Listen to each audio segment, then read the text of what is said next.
Hey guys, this is Stan Prokopenko. Welcome to another episode of Proko. I recommend you watch my previous video in which I cover the anatomy of the nose.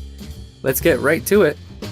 So that you can follow along with me, I've included the reference photo I used for this drawing below the video. The lay-in. I'll start my lay-in with the perspective of the major planes. I want to define the perimeters of these planes first and make sure the width to height relationship is correct. Then I'll define the bottom plane, starting with a rhythm between the nostrils and bottom plane of the ball. Get a rhythm in there to separate the top plane from side planes and connect the nose to the forehead and eye socket by indicating the glabella and brow ridge. The anatomical nuances are subtle and the plane changes, especially around the bridge, are really soft, but I still want to lightly map in the connections between bones and cartilage pieces because it'll help me place the subtle halftones later. Staying light here is very important. Her nose points down, and so the septum will extend further down than the wings. The septum and wings curl in, and so the nostril shape is not just a simple oval, but more of a comma. On the other side, you don't see the inside of the septum, so the shape of the nostril will be defined by the wing and by the front plane. When the light is coming from the top, in this case it's top left, most of the bottom will be in shadow. Mapping in the shape of the shadow along the wings and ball is a key element. Notice this little square shape. That's this minor plane here, which defines the side of the front of the nose, giving it some thickness.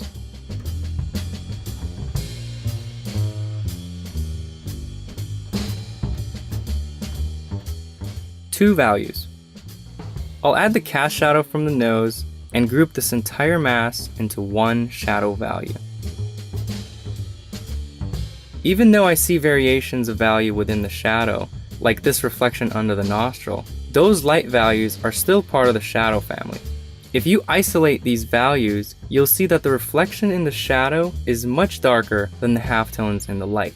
To complete the two-value drawing, I'll add the shadow on the inside of the eye socket to define the edge of the nose and glabella. There's a dark halftone above the nostril that's awfully close to being a shadow. In that case, it's up to the artist to decide.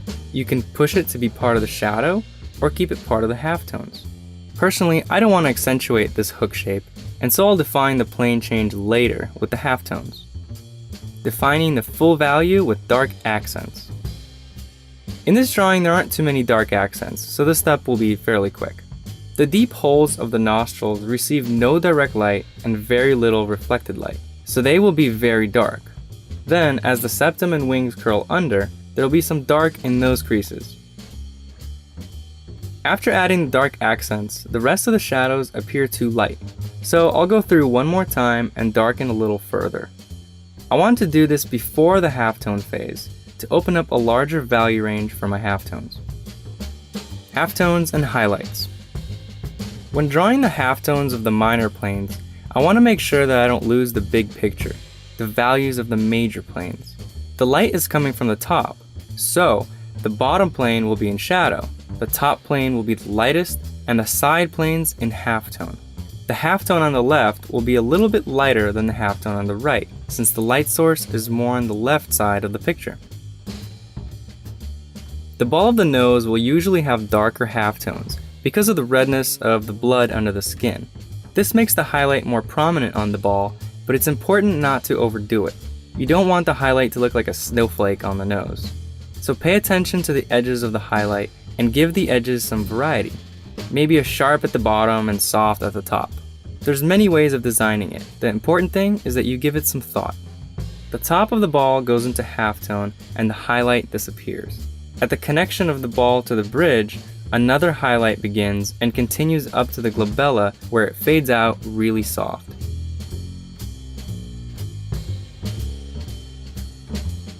And get some more halftones on the sides.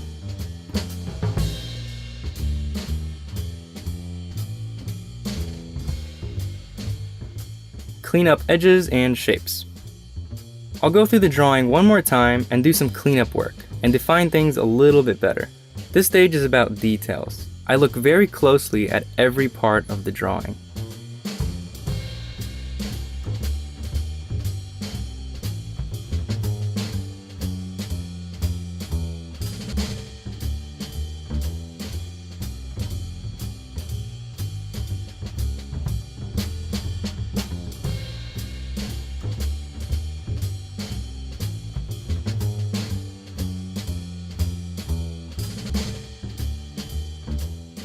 So as usual, I'm giving away this drawing, but this time I'll give it to one of my mailing list subscribers. If you'd like a chance to win this drawing, go to proco.com and subscribe to the free mailing list to get occasional updates and be notified of new videos. I'll pick a winner on October 12th and we'll post the name of the winner below this video. Hey, if you like this video, your friends might too. Please help me out and share this video on your favorite social network. And don't forget to subscribe to the newsletter on proco.com.